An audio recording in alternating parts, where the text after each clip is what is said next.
Vladimir Putin has been planning this for months, as we've been saying all along. He moved more than 175,000 troops, military equipment, and positions along the Ukrainian border. He moved blood supplies into position and built a field hospital, which tells you all you need to know about his intentions all along. He rejected every good faith effort the United States and our allies and partners made to address our mutual security concerns through dialogue to avoid needless conflict and avert human suffering. For weeks, we have been warning that this would happen. And now it's unfolding largely as we predicted. In the past week, we've seen shelling increase in the Donbass, a region in eastern Ukraine controlled by Russian-backed separatists. The Russian government has perpetrated cyber attacks against Ukraine.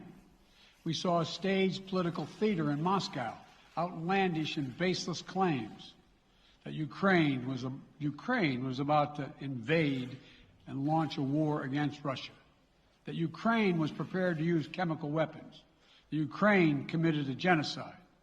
Without any evidence, we saw a flagrant violation of international law in attempting to unilaterally create two new so-called republics on sovereign Ukrainian territory. And at the very moment that the United Nations Security Council was meeting to stand up for Ukraine's sovereignty, to stave off invasion, Putin declared his war. Within moments, missile strikes began to fall on historic cities across Ukraine. Then came the air raids, followed by tanks and troops rolling in. We've been transparent with the world. We've shared declassified evidence about Russia's plans and cyber attacks and false pretexts so that there could be no confusion or cover-up about what Putin was doing. Putin is the aggressor. Putin chose this war, and now he and his country will bear the consequences. Today, I'm authorizing additional strong sanctions and new limitations on what can be exported to Russia. This is going to impose severe cost on the Russian economy, both immediately and over time. We have purposely designed these sanctions to maximize the long-term impact on Russia and to minimize the impact on the United States and our allies. I want to be clear, the United States is not doing this alone.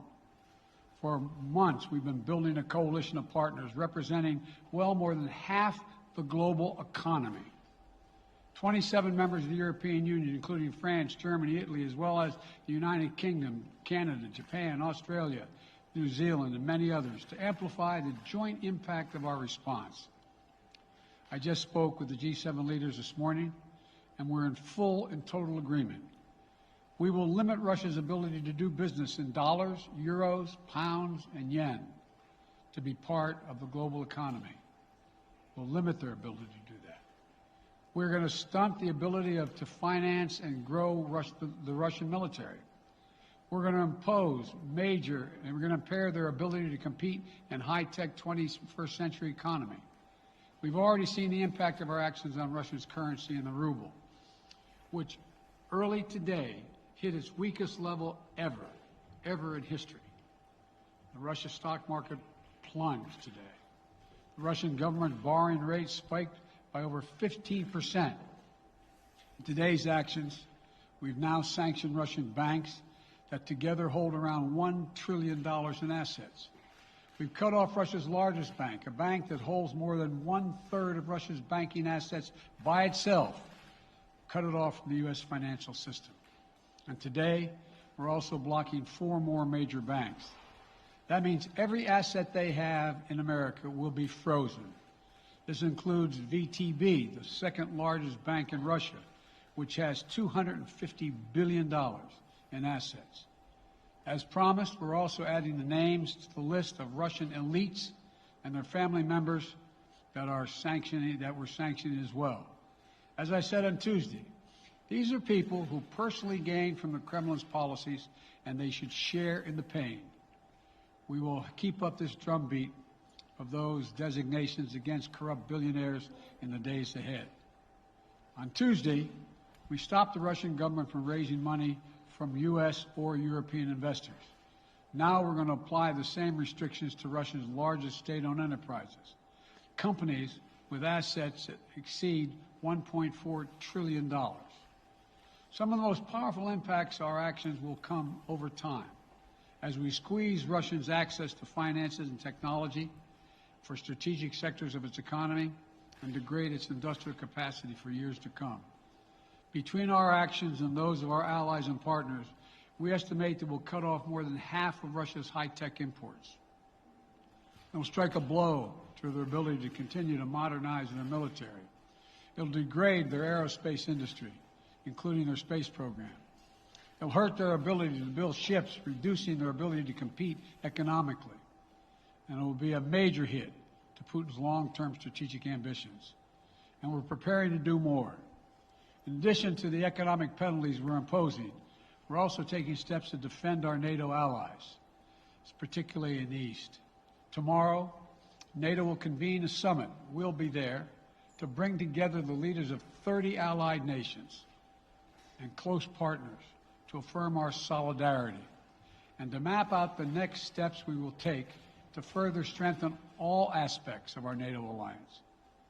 Although we provided over $650 million in defensive assistance to Ukraine just this last year, let me say it again. Our forces are not and will not be engaged in the conflict with Russia in Ukraine. Our forces are not going to Europe to fight in Ukraine, but to defend our NATO allies and reassure those allies in the East. As I made crystal clear, the United States will defend every inch of NATO territory with the full force of American power. And the good news is, NATO is more united and more determined than ever. There is no doubt that the United States and every NATO ally will meet our Article 5 commitments, which says an attack on one is an attack on all. Over the past few weeks, I ordered thousands of additional forces to Germany and Poland as part of our commitment to NATO.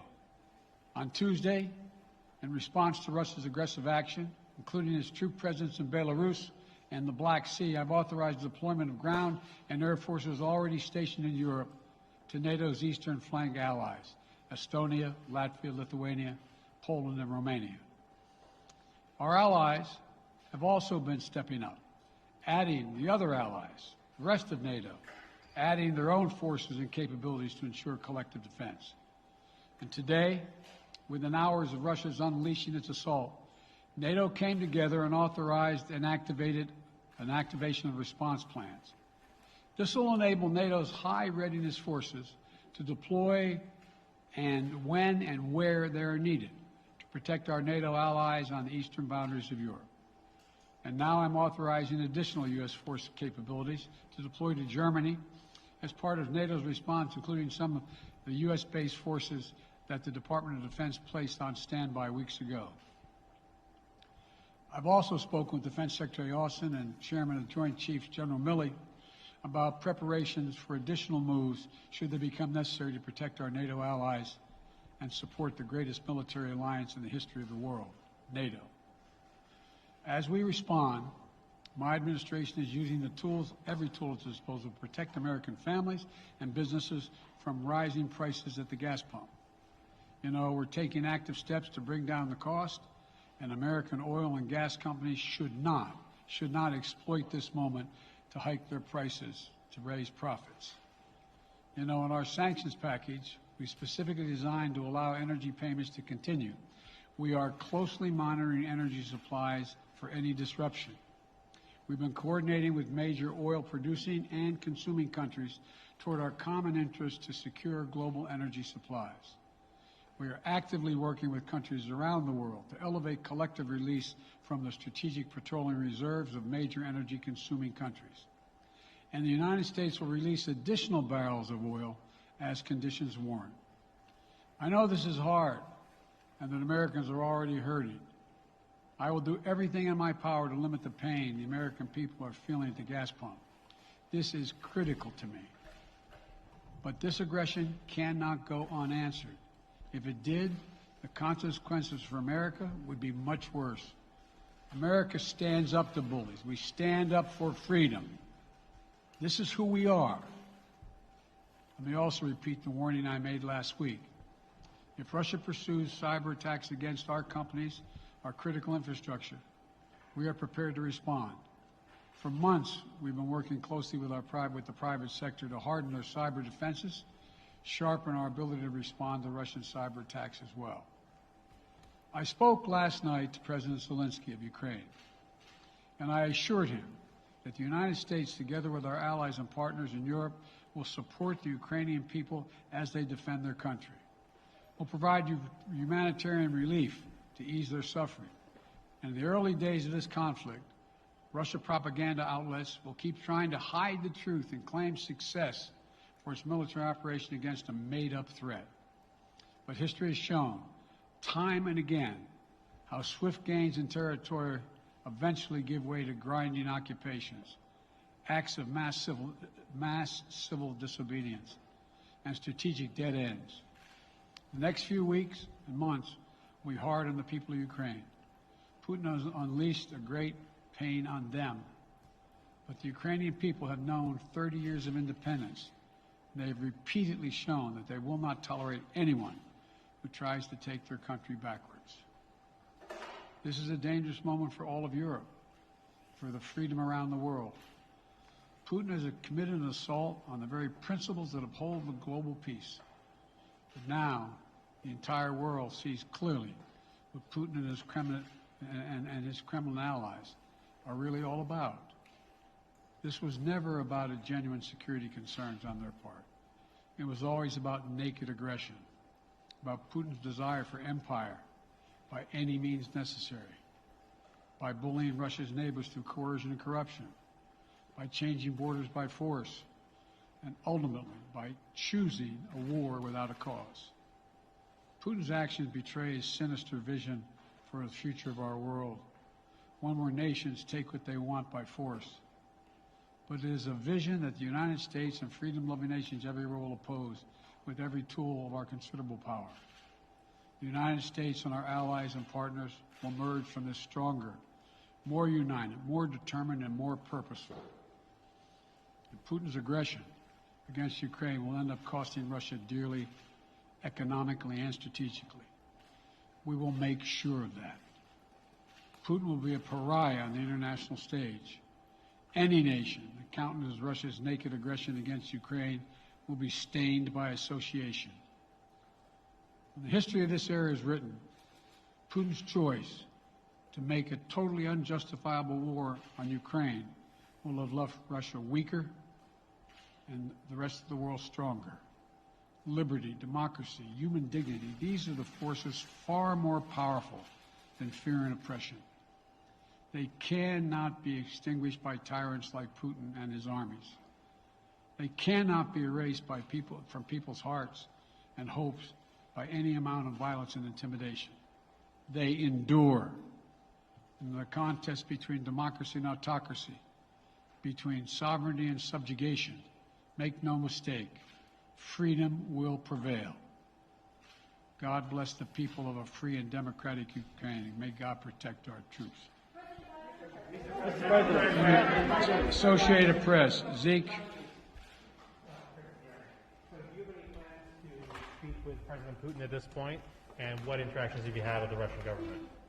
I heard the first part. Do I have any plans to speak with Putin at this point, and what? What communications have you had with the Kremlin as far as military operations in Ukraine and making sure this does not spiral into a larger conflict?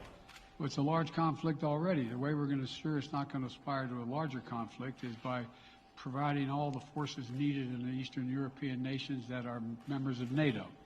NATO is more united than it's ever been, and I have no plans to talk with Putin. Wall Street Journal, Tarina. Mr. President, you didn't mention SWIFT in your sanctions that you announced. Is there a reason why the U.S.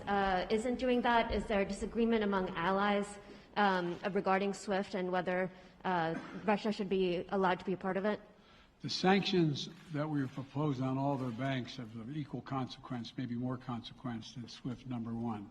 Number two, it is always an option, but right now that's not the position that the rest of Europe wishes to take. Cecilia Vega, ABC. Sir, sanctions clearly have not been enough to deter Vladimir Putin to this point. What is going to stop him? How and when does this end? And do you see him trying to go beyond Ukraine? And a second question I'll just give to you now. This statement that he gave last night, the threat that he gave, the West will face consequences greater than any you have faced in history. Is he threatening a nuclear strike? I have no idea what he's threatening. I know what he has done, number one. And number two, no one expected the sanctions to prevent anything from happening. It has to show, this is going to take time, and we have to show resolve so he knows what's coming. And so the people of Russia know what he's brought on them. That's what this is all about. This is going to take time. It's not going to occur. He's going to say, oh my God, these sanctions are coming, I'm going to stand down. He's going to test the resolve of the West to see if we stay together, and we will. We will, and it will impose significant costs on him. Will he go beyond Ukraine, sir? Do you see him going? Yes. Thank you. Two topics, just really quick. First, markets are down and gas prices are up. I know you always stress the difference between Wall Street and Main Street, but everybody seems to be in for some economic pain. How economically painful is it going to get for people in this country? And I do have one more question. First of all, there's no doubt that when a major nuclear power attacks and invades another country, that the world is going to respond, and markets can respond all over the world. So there's no doubt about that, number one. Number two, the notion that this is going to last for a long time is highly unlikely as long as we continue to stay resolved in imposing the sanctions we're going to impose on Russia, period. What's the next question? I'm sorry. The next question is, did you underestimate Putin, and would you still describe him the way that you did in the summer as a worthy adversary? At the time, he was, I made it clear, as an adversary, and I said he was worthy. I didn't underestimate him. And I've read most of everything he's written. Did you read the, I shouldn't, I'm not a wise guy. You heard the speech he made, almost an hour's worth of speeches, why he was going into Ukraine. He has much larger ambitions in Ukraine. He wants to, in fact, reestablish the former Soviet Union. That's what this is about. And I think that his ambitions are completely contrary to the place where the rest of the world has arrived. And with his ambitions, you're confident that these devastating sanctions are going to be as devastating as Russian missiles and bullets and tanks? Yes, Russian bullets, missiles, and tanks in Ukraine. Yes, I am. Thank you, President Biden. If sanctions cannot stop President Putin, what penalty can? I didn't say sanctions couldn't stop him. You've been talking about the threat of these sanctions for several weeks now. Yes, but the threat of the sanctions and imposing the sanctions and seeing the effect of the sanctions are two different things. They're two different things. And we're now he's going to begin to see the effect of the sanctions. And what will that do? How will that change his mindset here, given he's because attacking it will so Ukraine as we weaken his speak? country that he'll have to make a very, very difficult choice as to whether to continue to move toward being a second-rate power or, in fact, respond. You said in recent weeks that big nations cannot bluff when it comes to something like this. You recently said that the idea of personally sanctioning President Putin was on the table. Is that a step that you're prepared to take? And if It's not a bluff, it's on the table. sanctioning President Putin? Yes. Why not sanction him today, sir? Mr. President? Why not sanction him today, sir? Mr. President, if I can, you detailed some severe and swift new sanctions today and said the impact it will have over time. But given the full-scale invasion, given that you're not pursuing disconnecting Russia from what's called SWIFT, the international banking system, or other sanctions at your disposal, respectfully, sir, what more are you waiting for? Specifically, with the sanctions we've imposed exceed SWIFT. The sanctions we imposed exceed anything that's ever been done. The sanctions we imposed have generated two-thirds of the world joining us. They are profound sanctions. Let's have a conversation in another month or so to see if they're working. Yes. Can I ask you about Zelensky? Sir, you spoke to Vladimir Zelensky yesterday, sir? What's the risk that we are watching the beginning of another Cold War, and is there now a complete rupture in U.S. and Russian relations? There is a complete rupture right now in U.S.-Russian relations if they continue on this path that they're on. And in terms of a Cold War, that depends. You have the vast majority of the rest of the world in total opposition to what he's doing, from Asia to South America to Europe to around the world. And so it's going to be a cold day for Russia. The idea, you don't see a whole lot of people coming to his defense. And are you, if I could follow up, sir, are you urging China to help isolate Russia? Are you urging China to help isolate Russia? I'm not prepared to comment on that at the moment.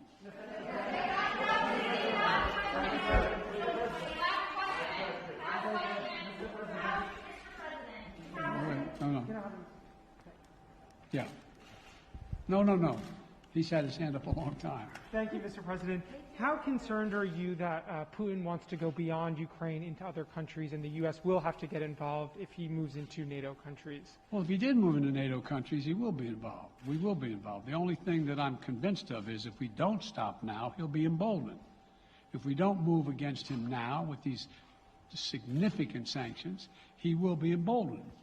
Look, you know, well, anyway. Can you talk anything more about your conversation? Mr. President.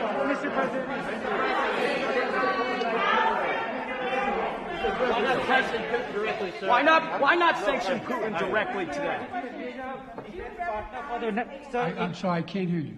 Sir, India, which is a major defense partner of the United States, is India fully with you on the issue of Ukraine and Russia? Does the Defense Department of the United States... Sir, India is one of your major defense partners. Is India fully in sync with the United States on Russia? We're in consultation with India today. We haven't resolved that completely. One more question. Okay, thank you all very much. Thank you.